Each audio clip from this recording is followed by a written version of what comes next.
മകരമാസത്തിന്റെ മഞ്ഞിൽ വിരിയുന്ന പൂക്കളെ കാണുവാൻ എന്തു ഭംഗി. കലപില ശബ്ദമായി നിദ്രയുണർത്തുന്ന കിളികളെ കാണുവാൻ എന്തു ഭംഗി. കുന്നും മലകളും പാടങ്ങളുമുള്ള ഒരു കൊച്ചു ഗ്രാമമാണെന്റെ ഗ്രാമം.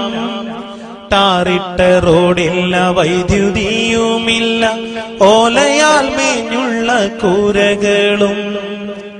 നിദ്രയുണർന്നു ഞാൻ നേരെ നടന്നല്ലോ ആ കൊച്ചു പാടവരമ്പിലൂടെ. മകരമാസത്തിന്റെ മഞ്ഞിൻ കണങ്ങളെ മുത്തുപോൽ തഴുകിയ പുല്ലിലൂടെ. ഞാറു പറിക്കുന്ന പെണ്ണുങ്ങളുണ്ടെന്ന് ഉഴുതുമറിക്കുന്നൊരാണുങ്ങളും. കർഷക പാട്ടിന്റെ ആ നല്ല വരികളും എന്റെ മനസ്സിനെ തൊട്ടുണർത്തി. വിദ്യാലയങ്ങൾക്ക് അവധിയുണ്ടാകുമ്പോൾ കുട്ടികൾ തെരുവിൽ നിറഞ്ഞിരുന്നു. ബാലിക ബാലന്മാർ ഒന്നായി നിരന്നു ഗ്രാമത്തിൻ ഐശ്വര്യ ദീപം പോലെ. മീനു പിടിച്ചതും തുമ്പി പിടിച്ചതും ചെളിയിൽ കളിച്ചതും ഓർമ്മ തന്നെ. പുളിയും മാങ്ങയും പങ്കിട്ടു തിന്നതും ബാല്യകാലത്തിന്റെ സ്മരണ തന്നെ. മീനു പിടിച്ചതും തുമ്പി പിടിച്ചതും ചെളിയിൽ കളിച്ചതും ഓർമ്മ തന്നെ.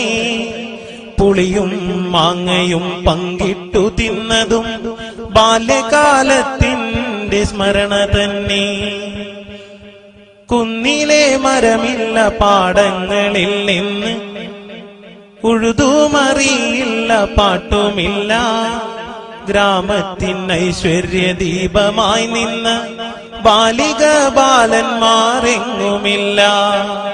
കാലികൾ നിൽക്കും തൊഴുത്തുകൾ പോലുമിൻ ഓലയാലെങ്ങും അശേഷമില്ല. കർഷക പാട്ടില്ല, കർഷകരുമില്ല, എന്തൊരു ദുർവിധി ലോകനാഥ. വൈദ്യുതിയുണ്ടിന്ന് കേബിളും ഫോണും കുട്ടി ഫോണിന്റെ ടവറുകളും. സൗഭാഗ്യമിങ്ങനെ ചേർന്നു നിന്നിട്ടും എന്തേ ഇന്നാർക്കും സമയമില്ല. എന്തേ ഇന്നാർക്കും സമയമില്ല.